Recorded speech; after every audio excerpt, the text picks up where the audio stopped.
Muchísimas gracias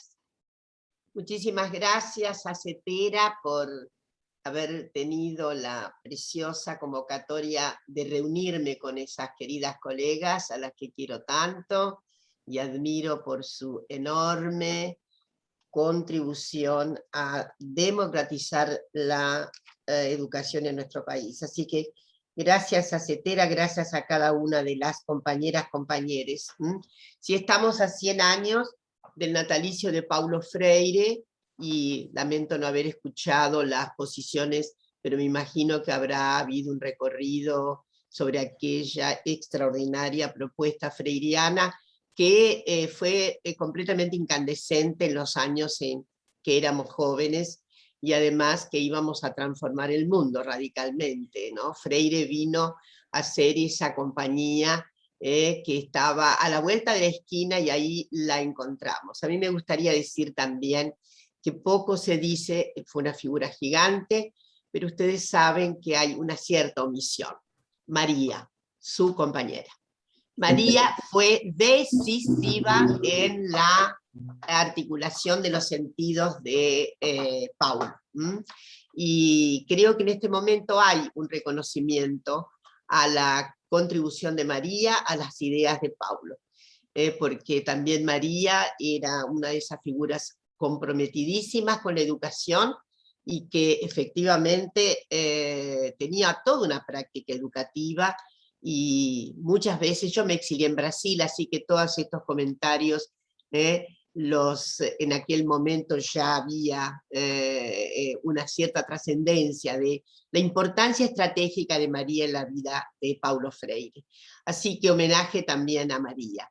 Y homenaje a los 15 años de la ESI. Ya estamos, una ESI adolescente, una ESI adolescente. Por lo tanto, yo voy a decirles algunas cuestiones que he repetido muchas veces, y una de ellas es que la primera quiero hacer un reconocimiento antes que entrar en el foco de la cuestión. La ESI sobrevivió esta temporada durísima en el cuaterno anterior gracias al compromiso de los docentes y a las interpelaciones de los alumnos. Si no, no hubiera habido evidentemente sobrevivencia de la ESI, porque efectivamente las conmovisiones ideológicas y políticas que hubo entre finales del 2015 y 2019 van a contrapelo, fíjense qué notable, de la libertad humana integral.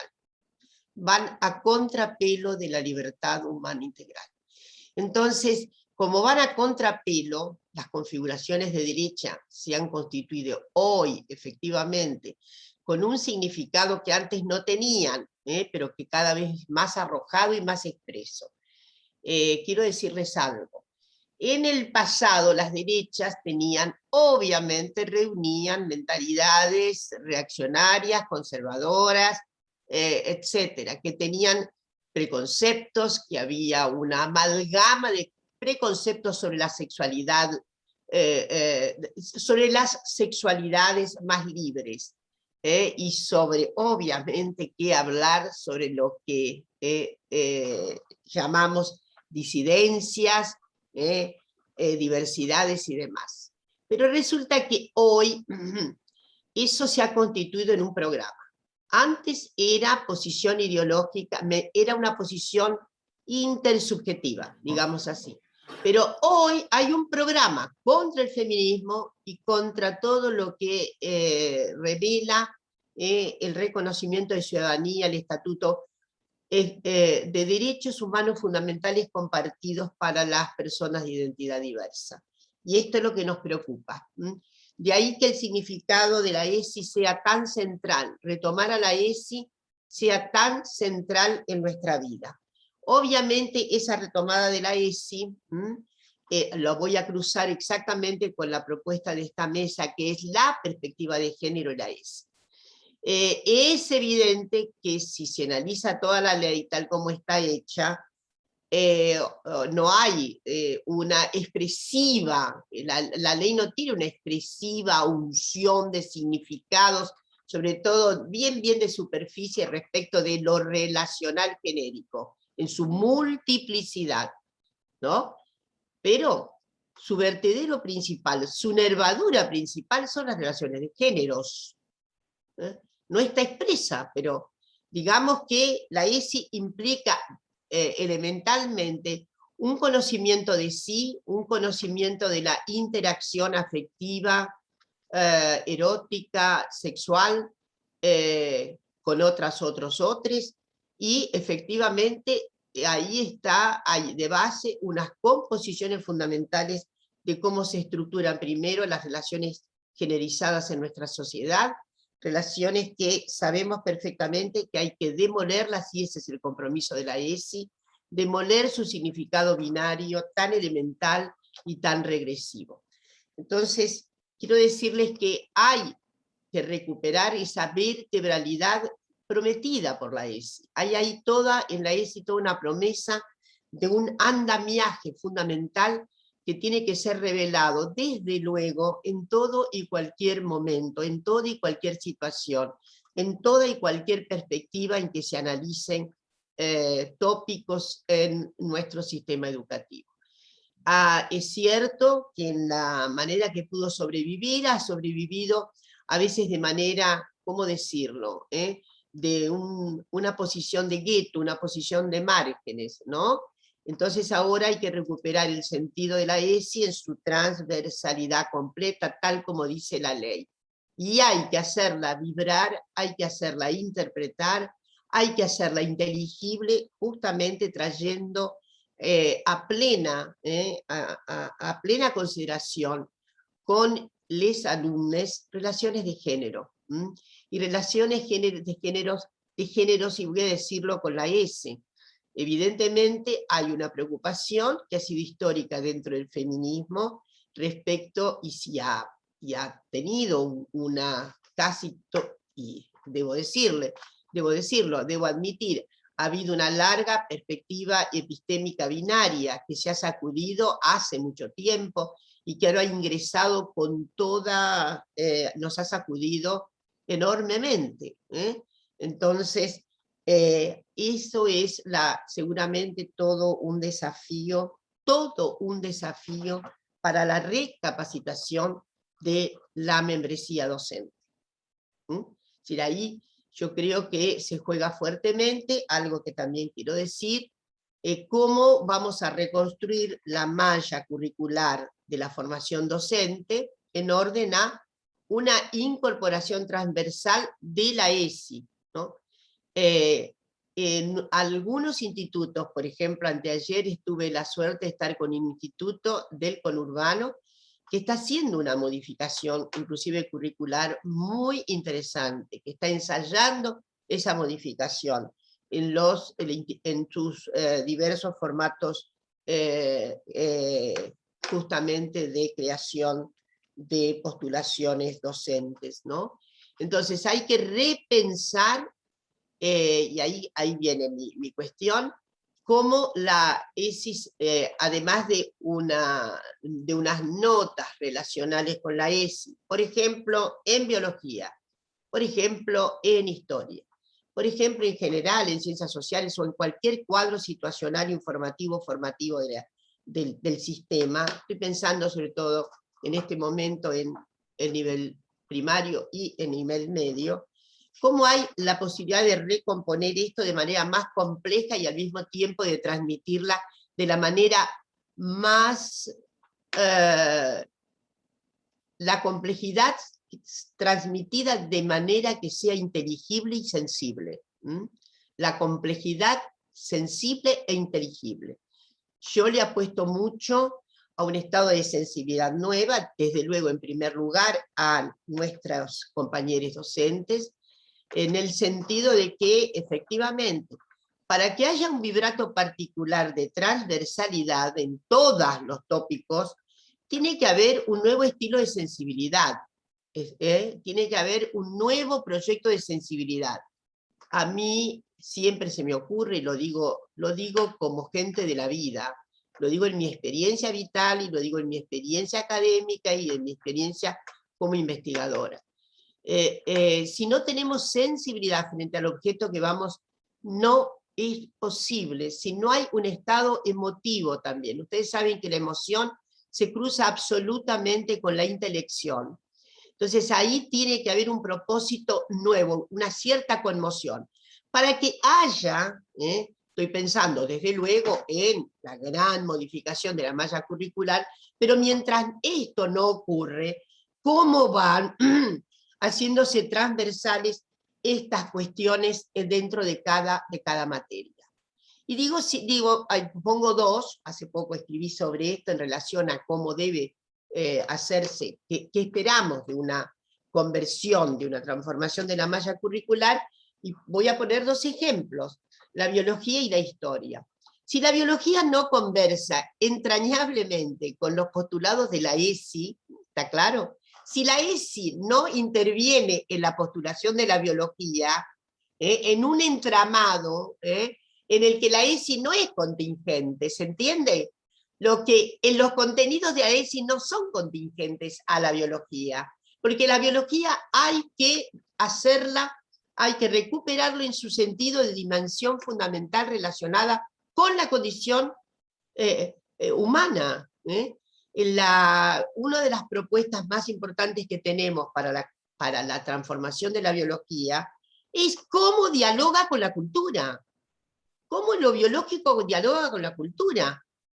Quiero decir que hay un acierto, voy a meterme más para que se entienda lo que quiero decir, hay una cierta estereotipación de cómo se da la biología, como efectivamente, como primero, a veces como si diera normas a la vida, ¿no? Y ahí voy a aprovecharme de un gran epistemólogo francés al que hay que retomar, que fue Georges Canguilhem. Cuando escribió esto no había ninguna postulación de género, no había movimiento LGTB, etcétera, etcétera, no había esto, y Canguilhem vuelve a repensar lo normal y lo patológico, en un sentido que todavía ilustra muchísimo a nuestras concepciones, ¿no? Cuando él finalmente, aquella cuestión extraordinaria en la que voy a leer algo, a propósito, porque quiero dar el ejemplo de cómo la ESI tramita, ella tiene que tramitar relaciones entre las posiciones sexogenéricas, entre las orientaciones de la sexualidad.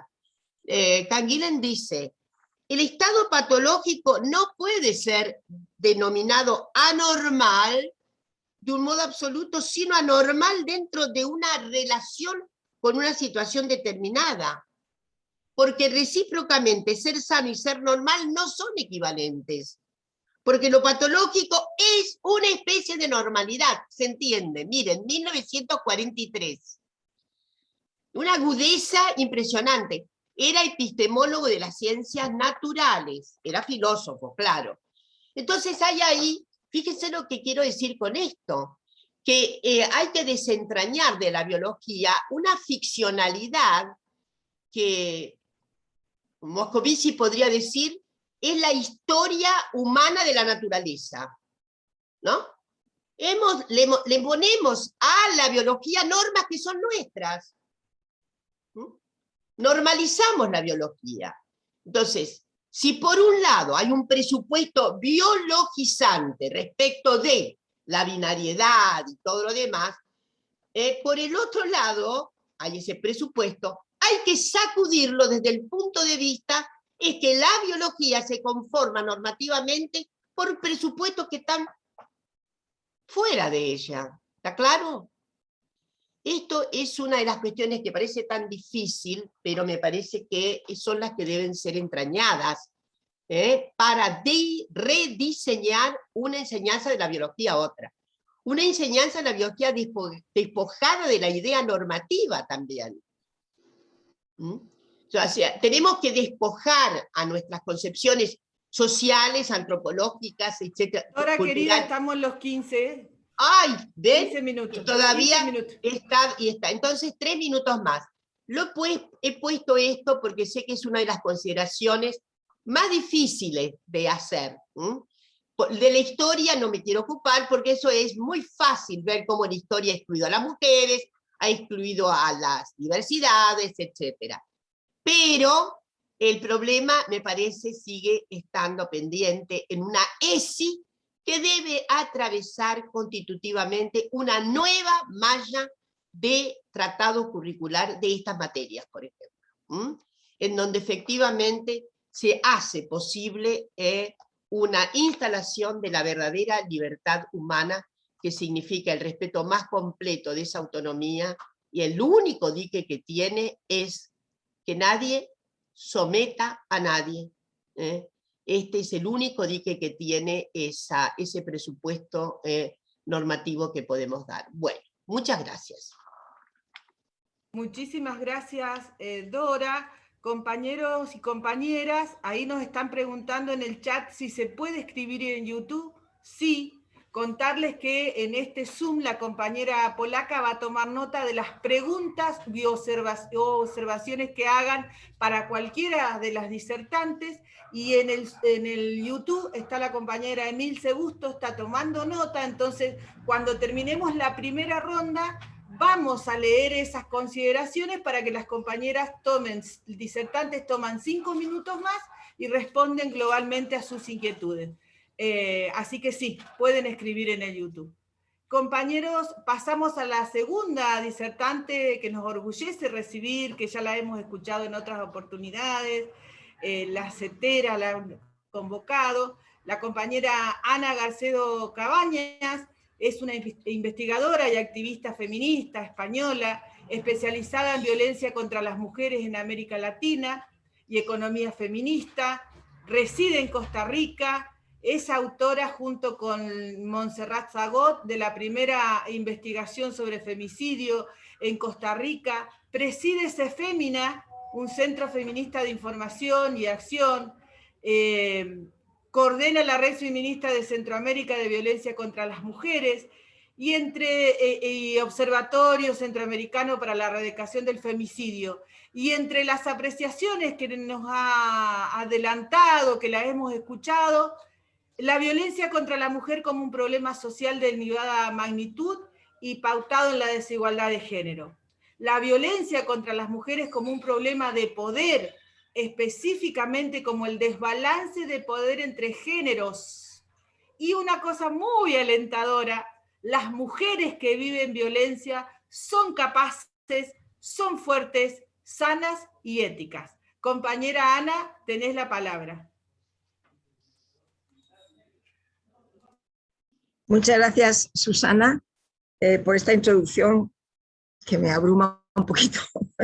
¿Verdad? Bueno, ya saben que estoy hablando desde Costa Rica, y antes que nada le quiero agradecer a CETERA, a Sonia, a la polaca, que me han acusado esta invitación a participar de este congreso, que a mí, francamente, tengo que confesar que me da mucha envidia, porque hace unos días recibí un correo diciendo que como ya había más de 10.000 inscripciones, tenían que cerrar la inscripción, y yo digo, ay Dios mío, ¿cuándo tendremos nosotras en Costa Rica un congreso de este calibre, verdad? Es como un sueño, la verdad es que es como un sueño, pero cierto es que obviamente Costa Rica es un país mucho más pequeño, y que Argentina tiene una trayectoria sindical y una fuerza sindical que es notable en todo el continente, ¿verdad? Sin embargo, yo quiero decir que los sindicatos de la educación en Costa Rica también son fuertes, ¿verdad? Son fuertes, son claros, son beligerantes, han encabezado las luchas del 2018 contra una reforma fiscal profundamente regresiva que la estamos sufriendo en este momento. Fue una lucha heroica realmente, o sea, porque duró meses, y lo encabezaron los sindicatos de la educación. Y yo, como feminista, mi organización CEFEMINA y el espacio en el que yo comparto con otras feministas, que se llama Mujeres en Acción, nos sentimos muy cerca de las educadoras y los educadores y sus sindicatos, en particular de la ANDE, del SEC, que forman parte de la IEAL. Y ya de paso, pues también quiero agradecer a la IEAL porque nos encargaron un trabajo en CEFEMINA, algunas de ustedes lo deben de saber, y eso me está dando a mí la oportunidad de conocer personas y organizaciones sindicales a las que tengo gran respeto y admiración, ¿verdad? En particular en Argentina, pero también en el resto del continente, ¿verdad? Entonces, de verdad, los agradecimientos nunca serán suficientes. Además que aprendo un montón. Muchísimas gracias, Dora, porque me acaba de encantar tu presentación, y ya estoy como que fuera tu alumna, ¿no? En clase. Bueno, lo primero que quiero decir es que no pretendo hablar de educación sexual integral en Argentina, ¿verdad? Sería un atrevimiento de mi parte en un congreso como este, ¿verdad? Hablar sobre la educación sexual en Argentina con ustedes, ¿verdad? Que han sostenido esa ESI, que nos recordaba la Dora, en los tiempos más difíciles, ¿verdad? Lo que yo quiero hacer es compartir algunas reflexiones que siempre la educación sexual integral me ha provocado. Y bueno, la verdad es que nunca las he compartido mucho y a lo mejor sirve de algo que las comparta con ustedes en este momento en voz alta, ¿verdad? La primera reflexión que quiero compartir es que yo me pongo a imaginar cómo es una sociedad en la cual de verdad la educación sexual integral se haya implementado en todas las edades, o que se haya implementado en chicos, chicas, adolescentes y estos hayan crecido, etcétera, etcétera, ¿no? ¿Qué pasaría, verdad? La primera cosa que me pasa es que pienso, desaparece la sexualidad como tabú, se evapora el morbo, ¿verdad? Que es en una dimensión de nuestras vidas que nos atañe absolutamente a todas las personas. O sea, ¿cómo es posible que algo que nos atañe a todas las personas esté rodeado de tanto morbo, de tanto tabú, de tanto oscurantismo, ¿verdad? Y entonces se convierte en algo normal. Se convierte en algo normal hablar de la sexualidad, comentar, compartir, ¿verdad? De esta dimensión que es fundamental para construir relaciones, construir afectos, hacer proyectos y llevarlos a cabo, es decir, para construir comunidad. Sería tan diferente. Y entonces yo lo comparo con el divorcio, ¿verdad? Yo crecí en la dictadura franquista. El divorcio era también tabú, o sea, es que hay que pensarlo, era tabú. Se le adjudicaba la responsabilidad de destruir las familias en los países donde existía el aborto, ¿verdad? Y es totalmente normal hablar en España de divorcio. Y me refiero a hablar, a pensar en esa posibilidad, poder intercambiar con otras personas las experiencias que se han tenido, evaluar qué le ha pasado, cómo lo has vivido vos, cómo lo has sentido, qué impactos ha tenido. Se vuelve normal, una cosa normal que es parte de nuestra vida cotidiana, ¿verdad? Es que mantener la sexualidad como un tema tabú, prohibido, es una forma de generar jerarquías de poder y un mecanismo para sustentarlas, ¿verdad? Y de eso, bueno, nos hablaba mucho Foucault. Porque si hay quienes pueden hablar de sexo, quienes saben sobre él, entonces saben lo que es bueno y malo, lo que estaba hablando también ahora Dora, lo normal, lo que se establece como norma. Entonces se decide qué es aceptable, qué no lo es. En definitiva, esa norma lo que hace es administrar vidas, ¿verdad? Y de eso las iglesias saben mucho sobre esto, ¿verdad? Entonces, mantener esa sexualidad como un tabú lo que favorece es precisamente esa existencia de jerarquías de alguien que nos administra nuestras vidas, o se considera con derecho a administrar nuestras vidas, ¿verdad? Entonces concluyo que la educación sexual integral universal, ¿verdad? Es un factor democratizador de las sociedades, por la capacidad que tiene, por lo menos en principio y en teoría, de negarle el poder, o sea, de no otorgarle poder, como diría Foucault, a quienes quieren monopolizar la información y la norma sobre la sexualidad humana. Se podría decir que toda educación universal es en general un factor democratizador, pero podemos aceptar que haya personas expertas en astrofísica, por ejemplo, y que no lo seamos todas, ¿verdad? Pero con la sexualidad todas las personas deberíamos de ser expertas en nuestra sexualidad, o irnos construyendo como expertas, o irnos formando como expertas en nuestra sexualidad, porque si otras, insisto, si otras personas se otorgan el derecho de conocerla y normarla, deciden sobre nuestras vidas. Y las mujeres lo sabemos muy bien, ya que no se nos ha considerado sujetas éticas capaces de tomar decisiones correctas, y entonces otras personas deben tomar decisiones por nosotras. Fíjense que hasta cuando se acepta en muchos países, en mucha legislación, cuando se acepta el derecho al aborto, una barrera de resistencia para negarnos a nosotras el derecho a decidir sobre nuestras vidas es que haya, por ejemplo, comisiones de médicos que son señores, que no va a pasar eso por sus cuerpos, sino por los nuestros, que decidan sobre si debemos abortar o no, o si estamos en condiciones de hacerlo, ¿verdad? Eso es una de las tantas, incluso cuando conquistamos algo, siempre nos quedan estos resabios de que alguien sabe lo que es correcto por encima de nosotras y entonces tiene poder para decidir, ¿verdad? Entonces, insisto, la educación sexual integral universal, le añadiría una U, es un factor democratizador importantísimo en la vida de las sociedades. La segunda reflexión que quiero compartir tiene que ver con los propósitos, con los horizontes de propósito que tienen los programas de educación sexual. Y aquí le quito la I. Le quito la I porque la mayoría de las veces, o con mucha frecuencia, los programas de educación sexual no son para nada integrales, ¿verdad? Muchos de estos programas de educación sexual parten de los problemas en torno a la sexualidad, y en esto creo que empato con algo que ha dicho también Dora, ¿no? De las patologías, los problemas, ¿verdad? Sobre todo cuando se trata de la educación sexual dirigida a niños, niñas y adolescentes.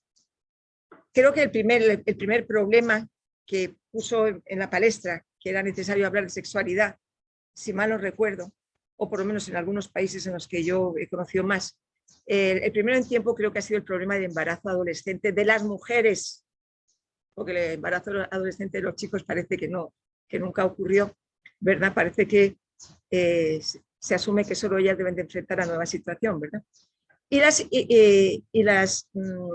las enfermedades, las infecciones de transmisión sexual, ¿verdad? Esto, por supuesto, además, más preocupante todavía con la aparición del VIH, ¿verdad? Pero partieron de ahí, o sea, las primeras formas de convencer a la sociedad que era necesario hablar de sexualidad con niños, niñas y adolescentes era porque, bueno, es que las chicas pueden quedar embarazadas o pueden adquirir enfermedades, ¿no? O sea, desde la patología, ¿no? Más recientemente hemos añadido otras preocupaciones que son también problemas, ¿verdad? Que son las que están vinculadas con la violencia sexual en esas múltiples y creativas expresiones que la violencia sexual tiene, ¿verdad? El acoso sexual, la violación, el hostigamiento homo, lesbo, bi, trans, interfóbico, la explotación sexual, la trata para explotación sexual, etcétera, ¿no? El punto es que abordar o tener como horizonte de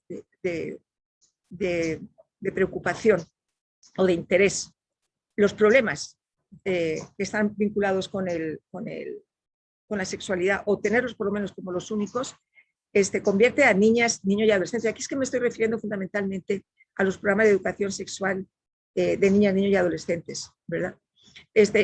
Convierte a estos niños, niñas y adolescentes en motivo de preocupación del mundo adulto y por lo tanto los convierten en objetos, no en protagonistas, no en personas sujetas, ¿verdad?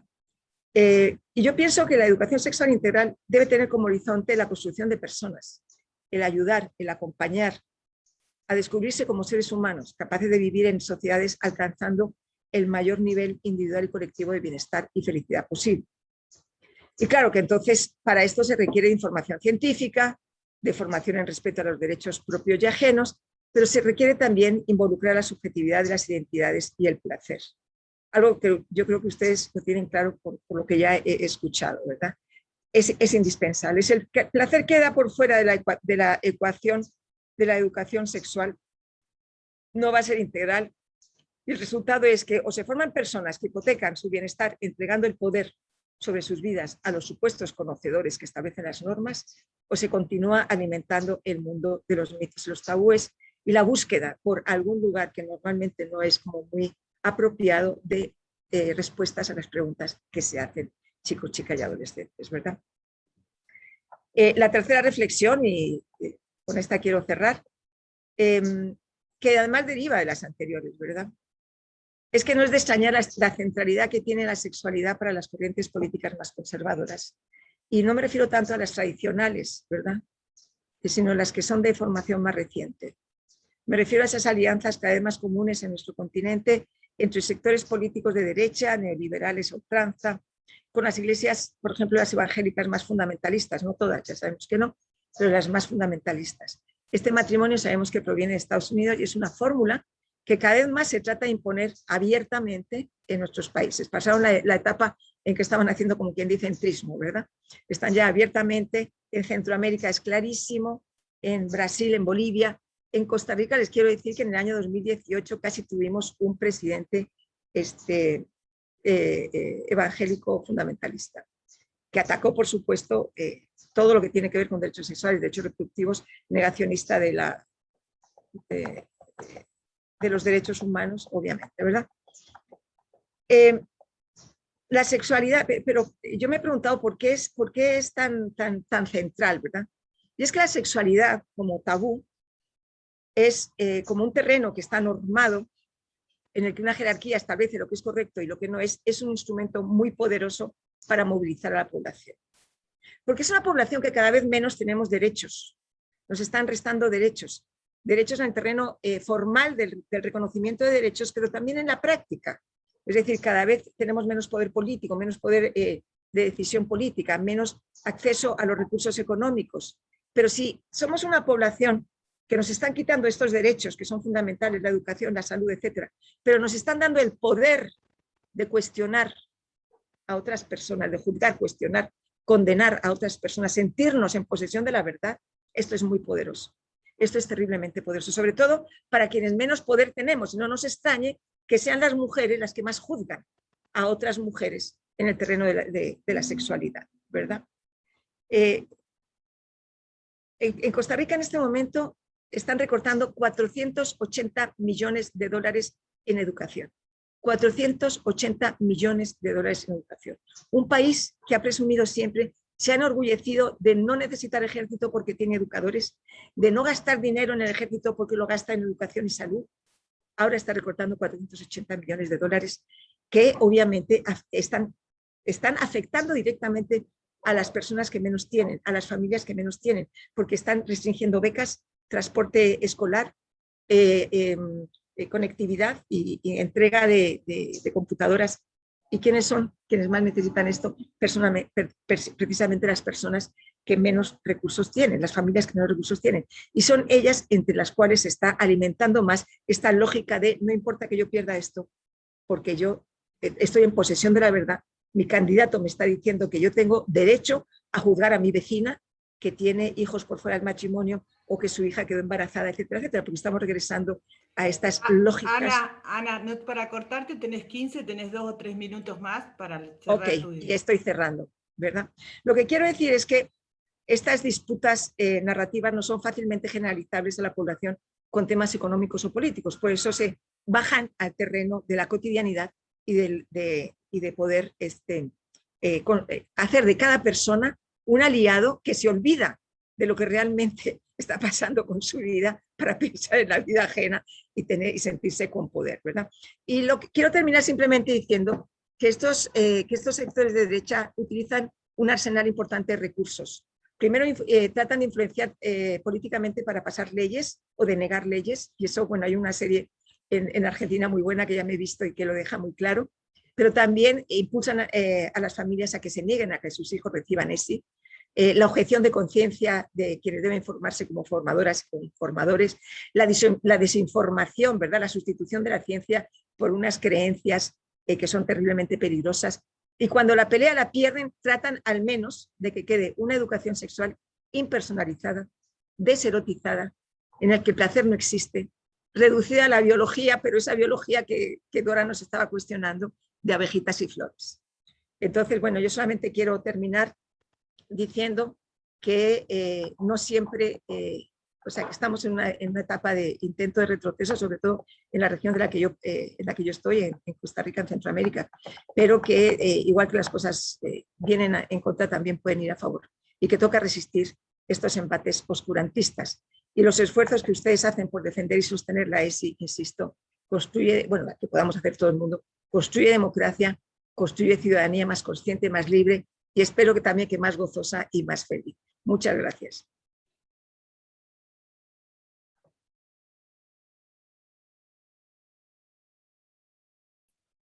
Muchas gracias, compañera.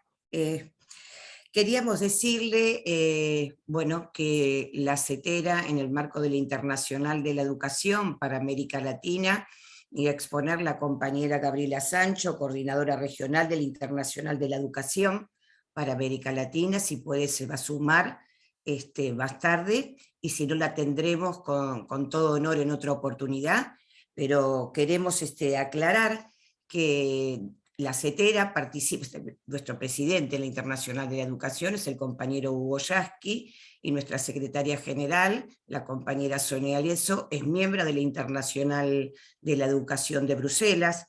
Y en este sentido, comentarles que formamos parte de la red de trabajadoras de la educación de la IAL, en donde la ESI también es punta de lanza, retomando lo que estaba hablando Ana, porque si bien nosotros tenemos en nuestro país un gobierno nacional, popular, democrático y feminista, no es la misma realidad en toda América Latina, es de conocimiento de todas y todos los compañeros que estamos en esta mesa de alto impacto. Eso decirles porque esta mesa va a ser una de las puntas de lanza que también se van a llevar a la red, y el enorme agradecimiento a Gabriela por todos los aportes que hace junto con compañeras de todas las secretarías de género de la CETERA, y agradecer especialmente a Susi por toda esa construcción que viene teniendo en ese marco. También contarles, queridas y queridos compañeros, que tenemos el orgullo de tener la Escuela Popular Estela Maldonado en convenio con el Ministerio de Mujeres, Géneros y Diversidad de la Nación, lo cual nos, como política pública, y el Ministerio de Mujeres de Provincia de Buenos Aires, que lo representa la compañera Estela Díaz, y a nivel nacional Elizabeth Gómez Alcorta. Con ambas venimos articulando fuertemente, y en la Escuela Popular también uno de los ejes vertebrales, en el sentido que hablaba Dora, es la ESI. La ESI como punta de lanza, y con esta reestructuración y con la afectividad y la sensibilidad política necesaria en estos tiempos que estamos transcurriendo.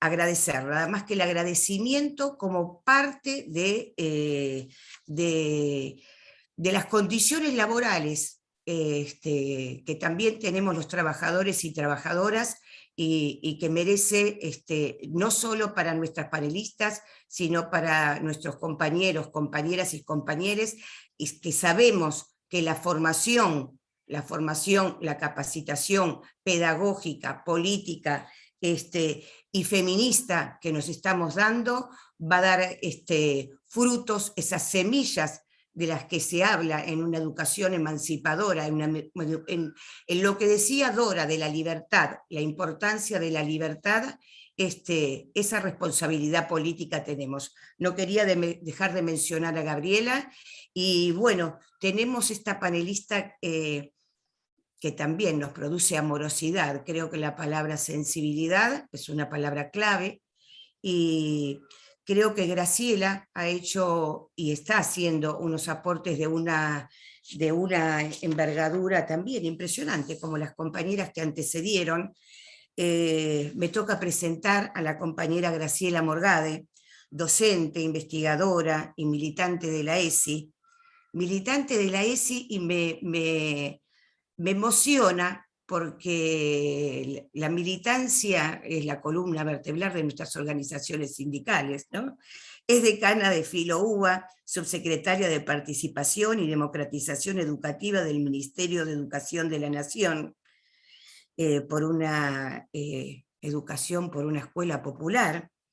Es formadora social de trabajadoras de la educación y de organizaciones sindicales y sociales. Una de sus TIC claves son toda educación es sexual, la ESI como proyecto social, y la interseccionalidad como práctica y herramienta de análisis. Y creo que de las frases más importantes de Graciela, que sintetiza su pensamiento y su construcción continua y permanente, es que la educación sexual integral se trata efectivamente de un proyecto de justicia social y de profunda democratización de la vida. Muchísimas gracias, Graciela, tenés la palabra. Bueno, gracias a CETERA, Polaca, Susana, Rafael, bueno, gracias por la invitación. Un gustazo estar aquí con Dora y con Ana, mucho gusto, Ana. Bueno, a propósito de los 100 años del natalicio, voy a volver a Paulo Freire, y voy a volver a Freire porque, bueno, en esto de ir modelizando y de alguna manera también ensayando diferentes alternativas para poder pensar a la ESI. Bueno, últimamente con el colectivo que integro en la Facultad de Filosofía y Letras, que es Mariposas Mirabal, un colectivo de docencia, investigación, militancia, extensión, una manera de pensar la universidad que siempre que siempre sostengo, ¿no? Como que nombro porque también las universidades son parte de esta gran epopeya de la ESI, cuando, bueno, ensayamos un poco los antecedentes, ¿no? Haciendo honor feminista, como feministas que somos, a las historias, a las tradiciones, a cómo llegamos acá, bueno, decimos, la ESI es de alguna manera un campo que es producto que abreva por lo menos en 3 historias, ¿no? O en historias de 3 problemáticas.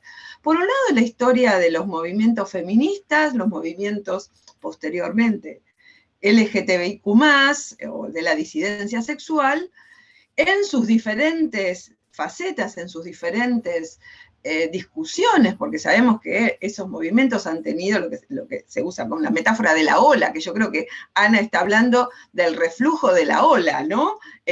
La metáfora de la ola es el avance, y también la ola tiene un momento de reflujo en el que hay que cuidar los derechos conquistados.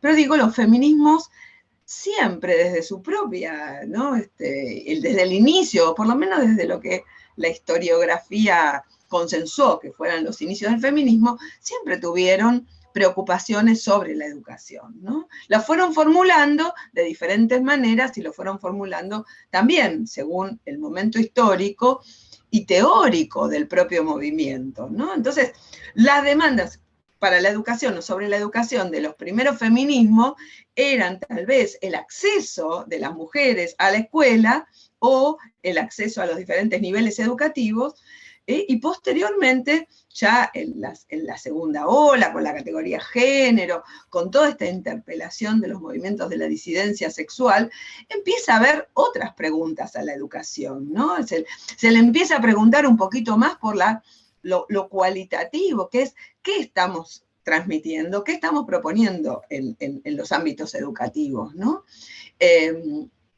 Pero la educación sexual en sí también tiene una historia.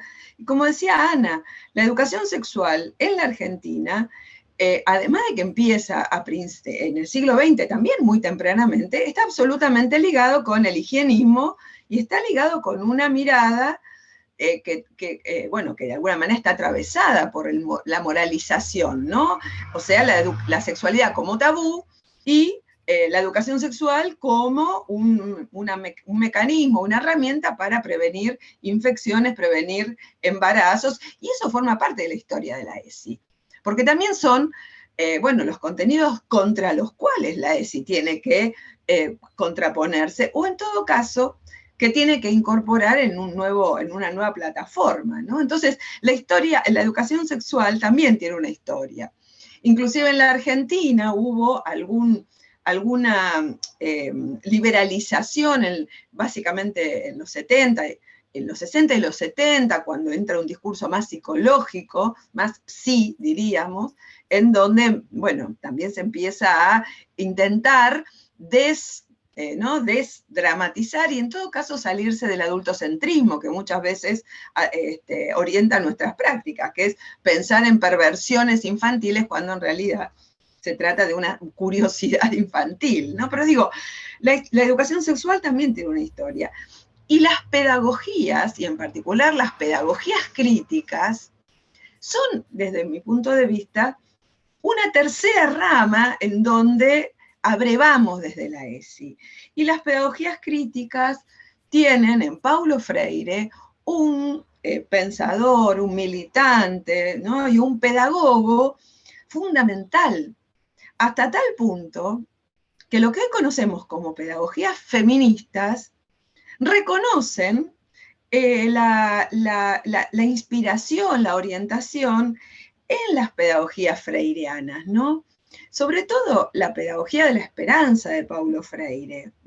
Sabemos que en Pedagogía de la Esperanza, Paulo Freire reescribe de alguna manera la pedagogía del oprimido, subraya, ¿no? Y retoma una fuerte, una fuerte interpelación a construir relaciones pedagógicas basadas en la memoria, basadas en bueno, en el reconocimiento y respeto por el ambiente, bueno, en intentar prevenir que los opresores quieran ser los oprimidos, ¿no? Y últimamente estuve escuchando algunas cuestiones de algunas candidatas en nuestro país tremendos, ¿no? Que dice los pobres quieren ser high society, por ejemplo. Pero hay algo de la pedagogía de la esperanza que me parece que es lo central para nuestro encuentro, que es la recuperación de los feminismos por parte de Paulo Freire, ¿no? Entonces, ¿qué dice Paulo Freire? Bueno, cuando escribí La pedagogía del oprimido, no me di cuenta, o en todo caso, no estaba en la discusión pública la lucha de los feminismos de las mujeres, y en todo caso en Pedagogía de la Esperanza, recupera fuertemente esta idea de que no hay una liberación, sino hay una lucha contra el patriarcado, ¿no? Y ahí las pedagogías críticas, entonces, bueno, abonan a las pedagogías feministas, que bueno, que creo que de alguna manera son el punto en que hoy nos encontramos, ¿no? Pensando a la ESI desde feminismos populares, feminismos interseccionales, desde las pedagogías críticas, esta complejidad de la que hablaba Dora, bueno, de tradiciones, de lecturas, de entradas para pensar a la realidad, desde una perspectiva que es una perspectiva crítica, como es la perspectiva de género, y una perspectiva apoyada fuertemente en el respeto de los derechos, ¿no? Entonces, valga, bueno, mi tributo a Paulo Freire y al reconocimiento de que una y otra vez volvemos a leer. ¿Y qué leemos? ¿No? Segunda cuestión, ¿de qué va esta cuestión pedagógica feminista? ¿No? Dora hablaba, y también Ana, ¿no? Dora hablaba básicamente de la cuestión epistemológica, ¿no? Discutimos qué enseñamos y discutimos a las fuentes de ese conocimiento escolar, que son las disciplinas científicas, ¿no? Y eso es un componente central de la educación sexual integral, ¿no?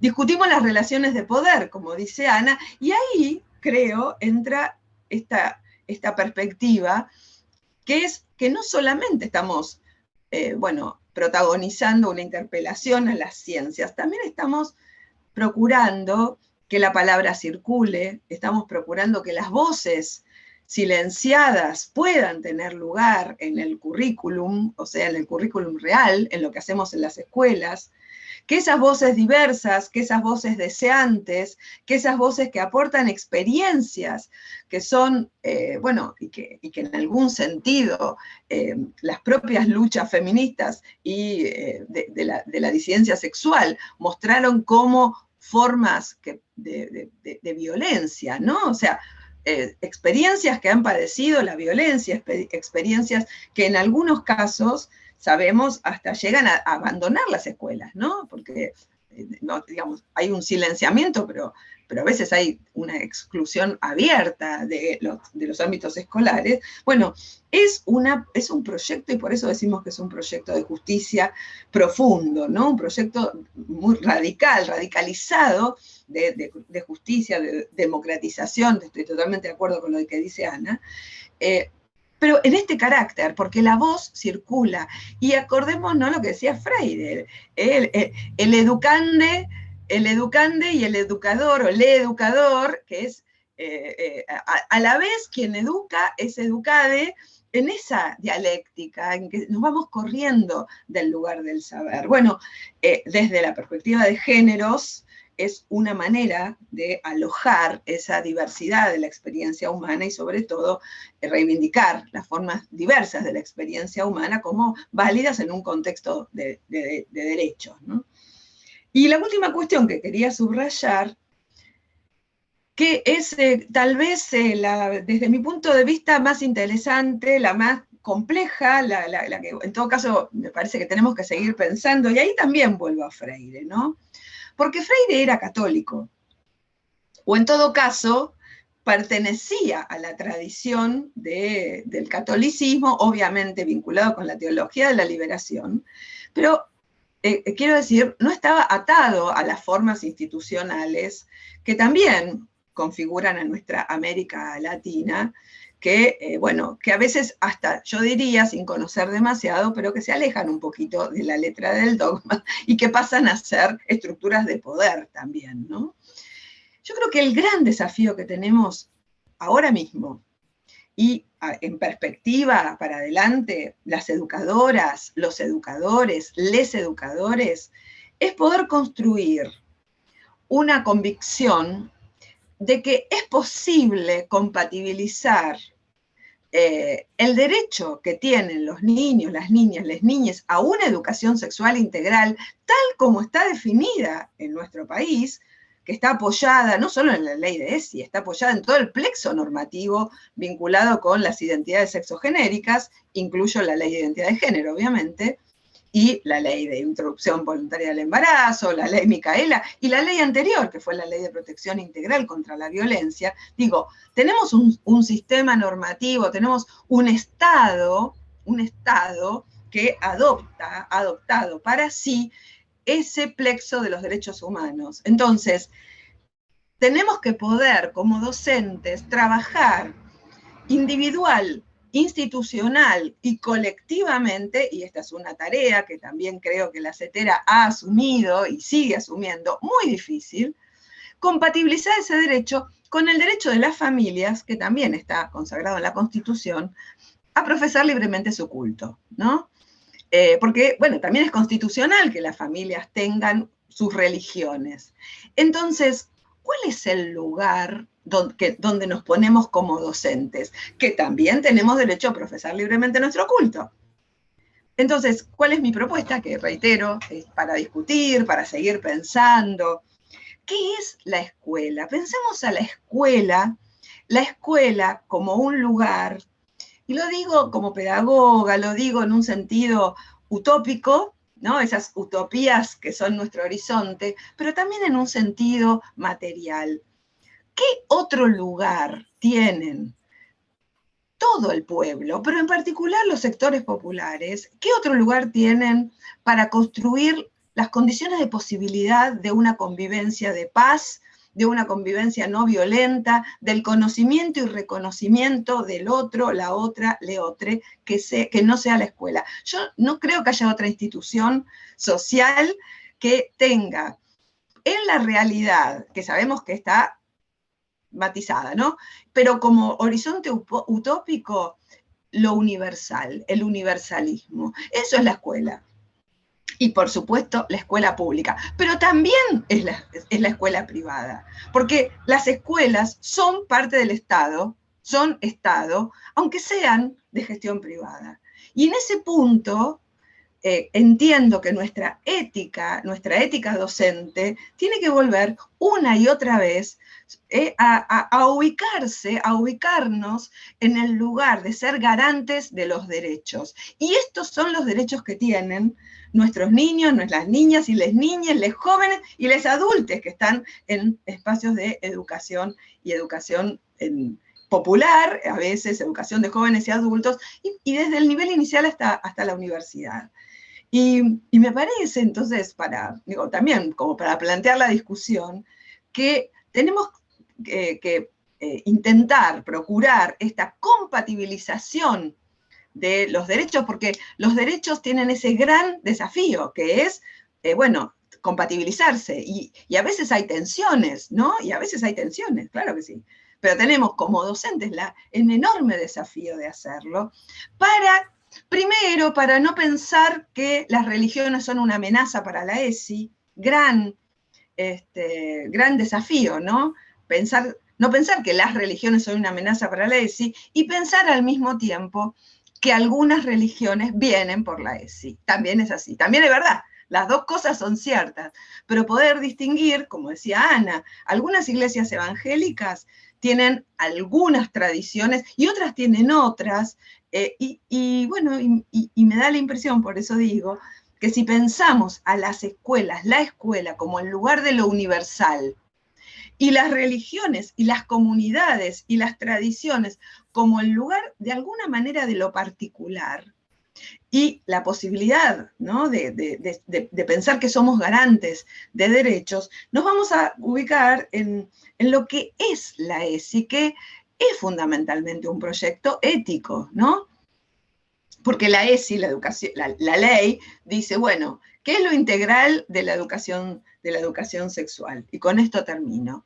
La ESI, la ley, esta ley que según Dora efectivamente no dice tantas cosas, después le hicimos decir muchas cosas, ¿no? Pero dice sí, que hay una dimensión material, biológica, pero también la ley habla de una dimensión afectiva, psicológica y afectiva, o sea, recupera de alguna manera esta historia anterior, pero la pone en una cultura, en una historia. Entonces dice, bueno, la sexualidad también tiene una dimensión histórica, ¿no? Entonces ya tenemos una dimensión material biológica, psicológica y afectiva, histórico-cultural y ética.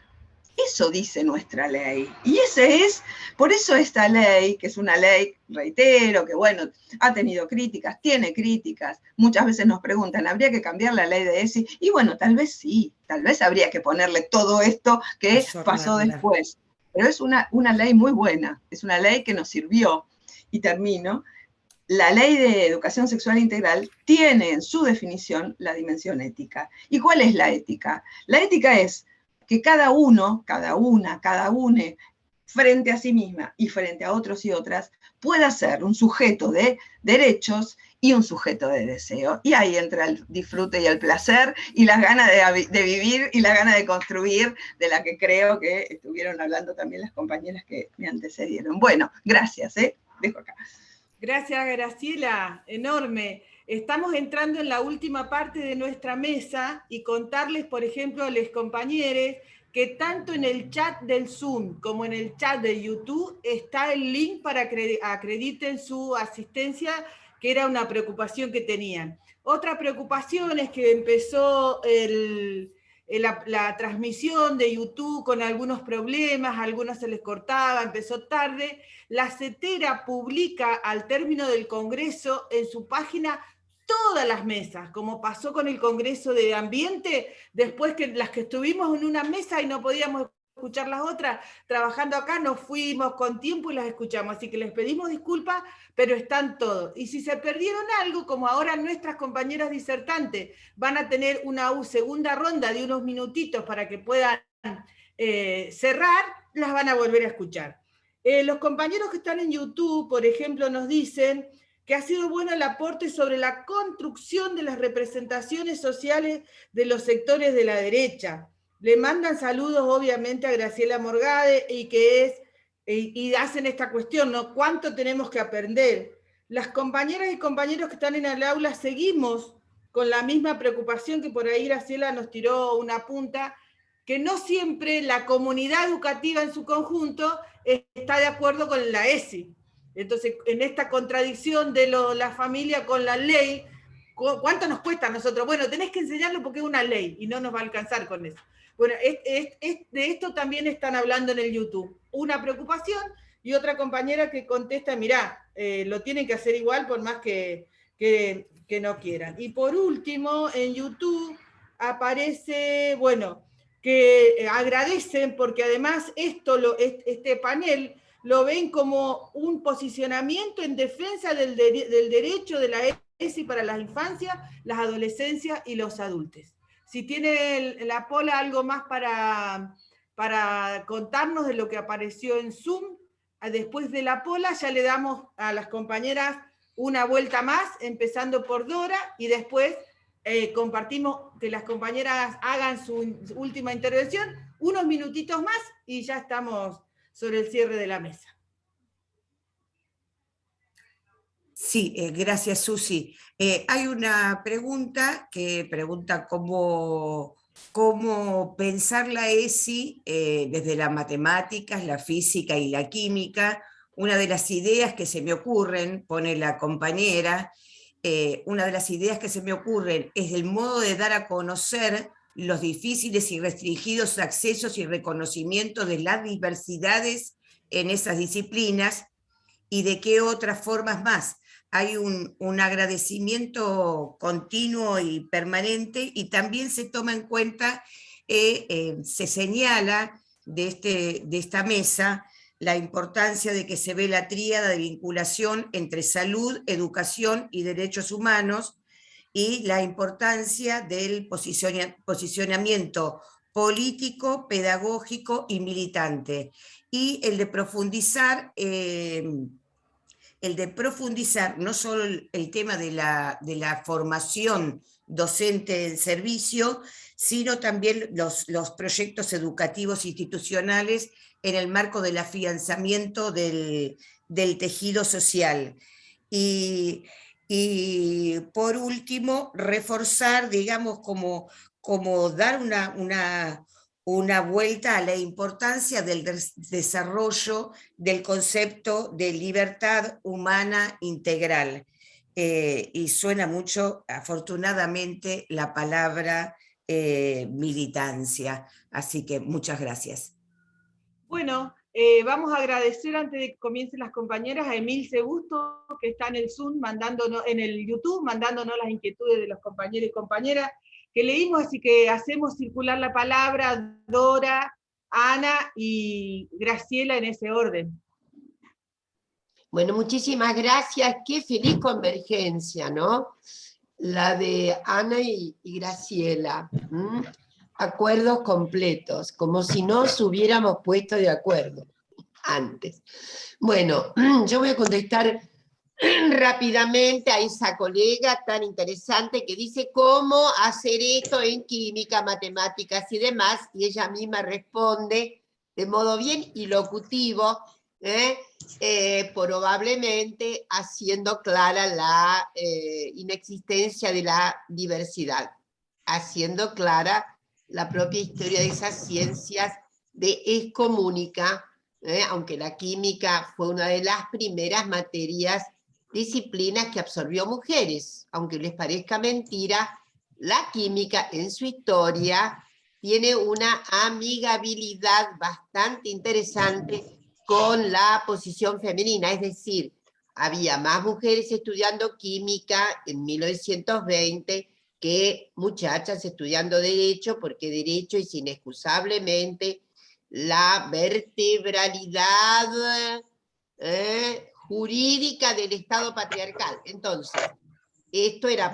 Ahora, justamente, yendo a las fórmulas, es que esta es la cuestión. En cada momento hay, de la enseñanza de un tópico, de una disciplina, hay posibilidades de reflexionar acerca de la condición humana igualitaria y sobre todo en materia de derechos respecto de la sexualidad. Siempre hay una oportunidad. Por ejemplo, y con esto quiero terminar porque mis compañeras tienen muchas cosas más interesantes que decir. Por ejemplo, todavía es muy grande la exclusión de las mujeres dentro de las matemáticas, ¿no? ¿Por qué? Porque en general hay muchas profesoras de matemáticas, pero investigadoras en el área de matemática no las hay mucho menos. En el CONICET, por ejemplo, es una de las disciplinas que tiene déficit. Evidentemente tiene muchísimo que ver con la condición generalizada, y eso es lo que tiene que enseñar la ESI, las condiciones generalizadas, que dan oportunidades y que quitan oportunidades, ¿eh? Entonces, la investigación en matemática requiere un aislamiento enorme. Cualquier persona que es entrenadora, por ejemplo, para chicas y chicos y chiques que van a olimpiadas de matemáticas, saben que, por ejemplo, para construir la resolución de un dilema llamado, como ustedes ya saben, un teorema o algo por el estilo, necesitan un aislamiento de 12 a 14 horas, así nomás. Entonces, para las mujeres genéricamente es poco posible estarse 14 horas en la torre de cristal resolviendo el teorema. ¿Está claro lo que quiero decir? O imaginando una relación. ¿Por qué? Por, obviamente, condiciones generalizadas. Hay reclamos domésticos que van a hacerla bajar de la torre de cristal inmediatamente, ¿no? Esto es lo que hay que entender. Como además hay un constitutivo, eso no quiere decir que le rebajemos horas a las matemáticas. Quiero decir que hay que comprender los modos de exclusión que tiene.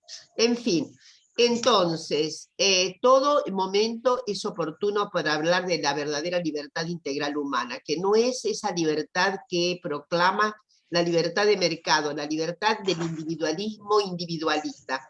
La libertad que queremos es la libertad que se compromete fundamentalmente con la integridad y que no puede desabastecer las bases sociales de la libertad. Esto es lo que quiero decir, porque la libertad tiene bases sociales, no es.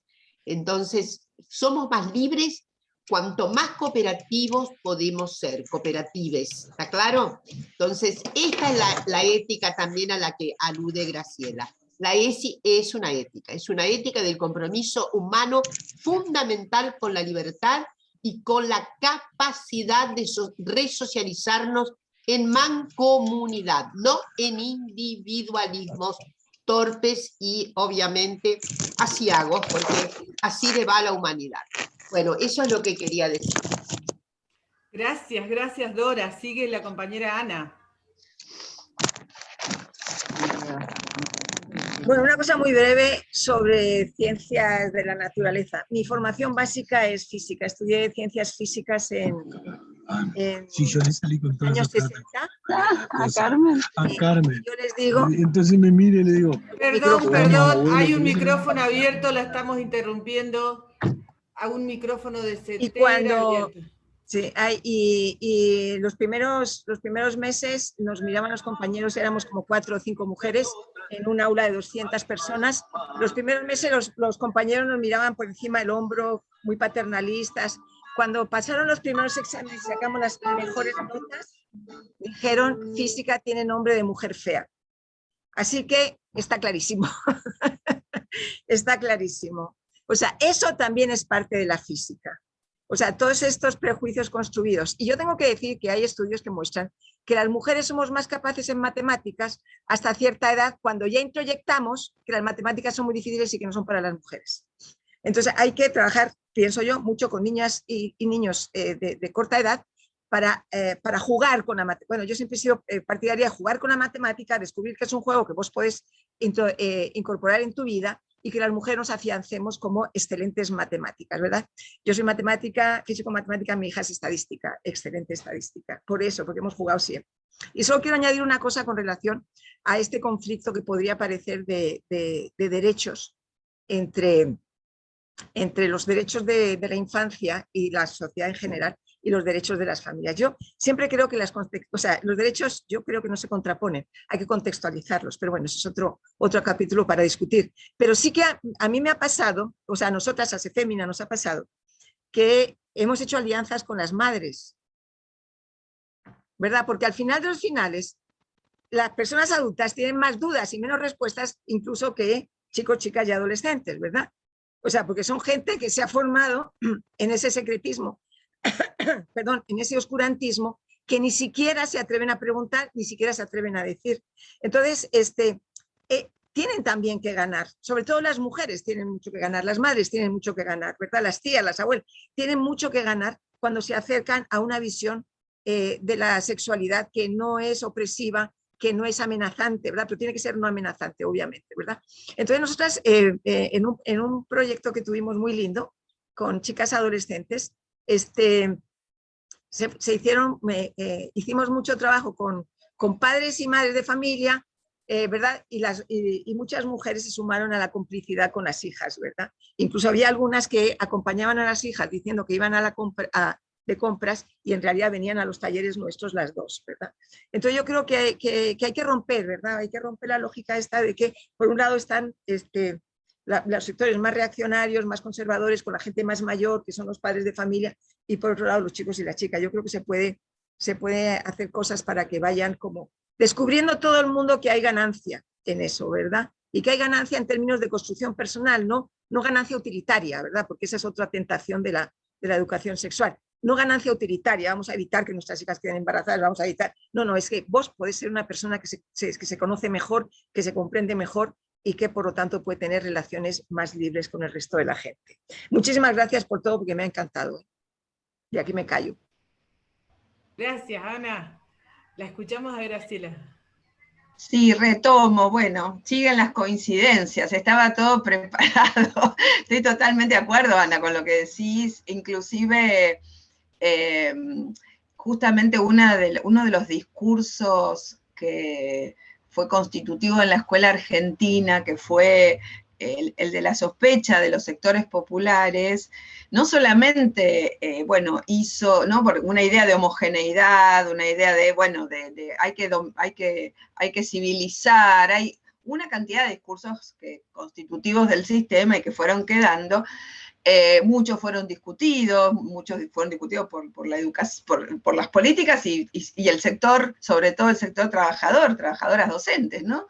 Porque finalmente somos parte como del mismo sector, pero también ese discurso alejó o hizo de alguna manera una oposición entre las madres y las maestras, ¿no? Porque en lugar de poder encontrarse desde esa condición femenina, se encontraban como en una condición más como antagónica, o de un respeto reverencial, porque también había como un respeto reverencial por la maestra, a veces se añora esos momentos, y cuando miramos más de cerca, en realidad le tenían respeto y también le tenían un poquito de miedito, digamos, ¿no? Entonces, la cuestión de poder establecer un vínculo entre familia y escuela, también es un vínculo entre mujeres, claramente.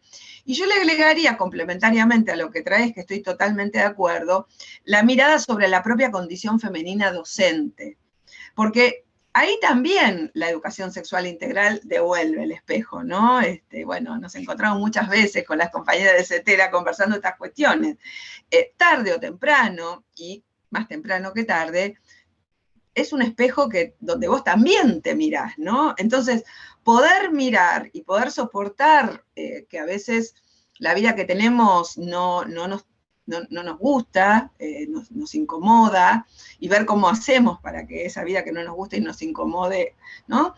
Pero también a veces lo que vemos es que somos también partícipes de un sistema más represivo, donde hay este secretismo, o sea, somos también producto del patriarcado cis heteronormativo. Esa mirada que la ESI devuelve también es una mirada para trabajar colectivamente, ¿no? Entonces, esas madres, mujeres, y nosotras mismas, o nosotres, es mucho más reciente la incorporación de compañeros no binarios en las escuelas, pero ahí hay también una identidad que está interpelada por la misma ESI, y por eso a veces digo, hay que poder soportarlo, ¿no? Y a veces no se puede soportar, y lo que siempre decimos es, bueno, nunca en soledad, están los colectivos, están los sindicatos, están, el gran movimiento para poder pensar en común, ¿no? Bueno, pero es por ahí, sin duda es por ahí, porque esto, lo que decía Dora de la sensibilidad, de poder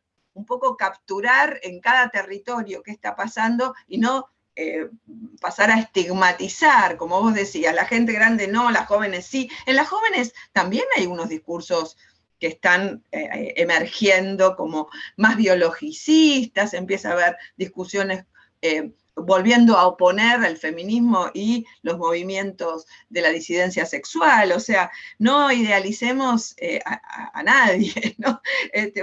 Nos vinculamos desde ahí, ¿no? Bueno, perdón, pero hablé mucho, pero quería decir eso. Roxana. Sí, gracias, Susi. Así emocionada, con enorme agradecimiento como Confederación, un lujo, un verdadero privilegio para todas, para todos, para todes. Así, lluvia para que nos quede pendiente, porque esto recién empieza, ¿no? La CETERA tiene esto circular del crecimiento continuo y permanente como debe ser: derechos, lucha, goce federal, resistencia, sentidos, prácticas pedagógicas, currículum, gestión escolar, vínculos, modelos de intervención, diversidad, políticas de cuidado, construcción colectiva, visibilidad, militancia, organizaciones sociales, territorio, interseccionalidad, familias, epistemología, estudiantes, trabajadores y trabajadoras de la educación, justicia social, vertebralidad de la ESI, posicionamiento político, convicción, formación docente, proyectos educativos, instituciones educativas, disidencias, tejido social, interministerial, ejercicio de la ciudadanía, comunidad educativa, libertad humana integral, estado emotivo, interseccionalidad, interministerialidad, pedagogía crítica, pedagogía de la esperanza, pedagogía del cuidado, relaciones de poder, América Latina, la escuela y la batalla cultural.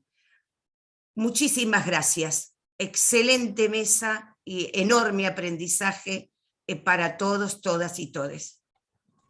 Gracias, Polaca, gracias, Emilce, gracias, Rafa, gracias a la CETERA.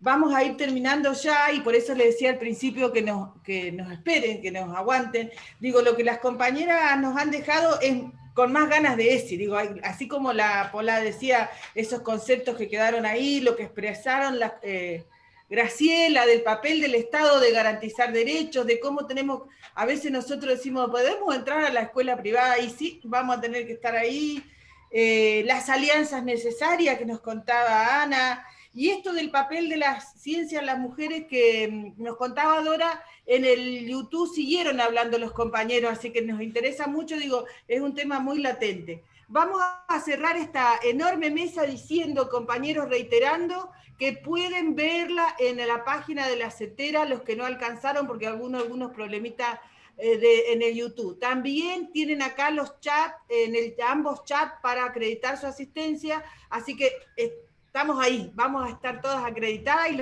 los sindicatos de base van a entregar esos certificados. Para cerrar y despedirnos, ya no volvemos a tomar la palabra, está la despedida. Vamos a mirar todas y todos, no se vayan, mírenlo hasta el final, un video que ha producido la CETERA con un tema de Jorge van der Moller que se llama Sueñero, donde de alguna manera participamos todas y todos. Y cuando uno ve los créditos al final, se van a dar cuenta la emoción de lo que significa haber logrado en tiempos de pandemia una representación de maestros y maestras, profesores y profesores para todas los maestros y las maestras de nuestro país. Así que gracias, seguimos comunicándonos, bien alto el nombre de la CETERA que nos reúne, que nos pone a pensar, agradecemos un montón, gracias Polaca por compartir, y ahí va el video y de acá nos despedimos. Gracias Dora, gracias Graciela, gracias Ana, excelente compañera, gracias a los que nos están mirando por YouTube, muchas gracias a los que nos miran por YouTube. Hola. Gracias. Gracias. Ahí va el video, el Rafa nos convoca.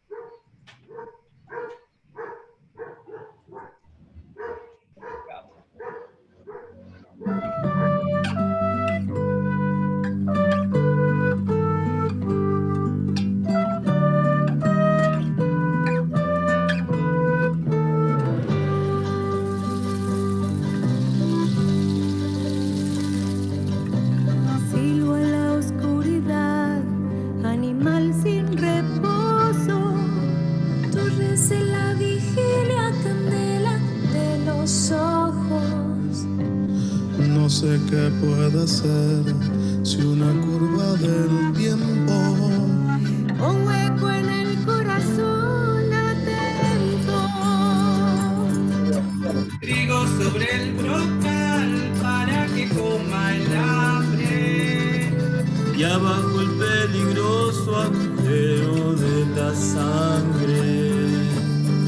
Yo no puedo ver más que la noche alerta y el misterio detrás de las puertas. Sueñero, jinete sin descanso, sueñero sobre un papel en blanco, sueñero, centinela de mi alma.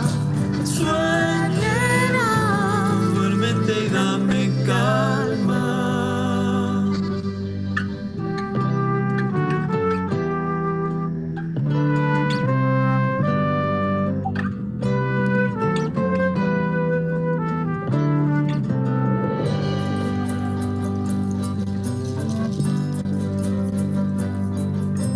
Llevo cada mitad como dos ríos gemelos, uno cruza la tierra y otro fluye en el cielo.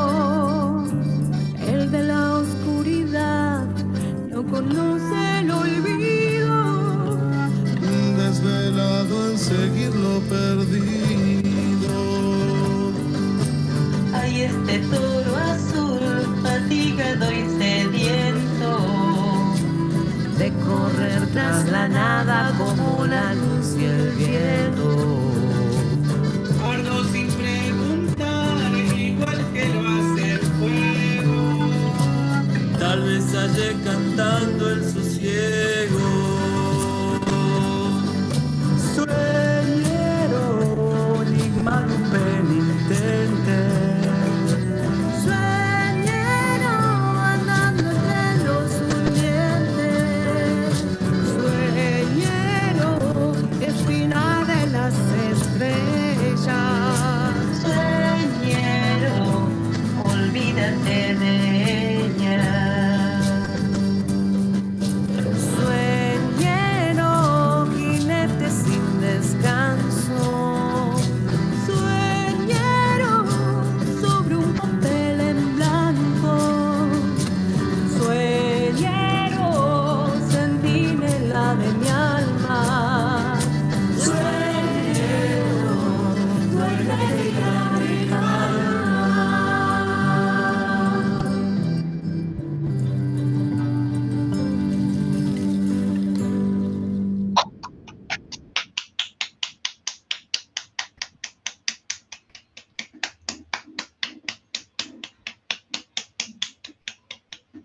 Hermoso. Hermoso, hermoso. Precioso. Emocionante, piel de gallina. Ay. Y miren esos créditos de todo el país. De todo el país. Emocionante. Es súper, súper. coral, Hermosa qué experiencia. coral, Gracias a qué todas coral. y a todos. Un laburo de la Gracias. CETERA enorme. Gracias, Estela, gracias. Chau. Abrazo a todos. Abrazo. Aguante CETERA. Grande. ¡Arriba la CETERA! Bravo, vamos ahí. Vamos a la CETERA. Hermoso. Hermoso.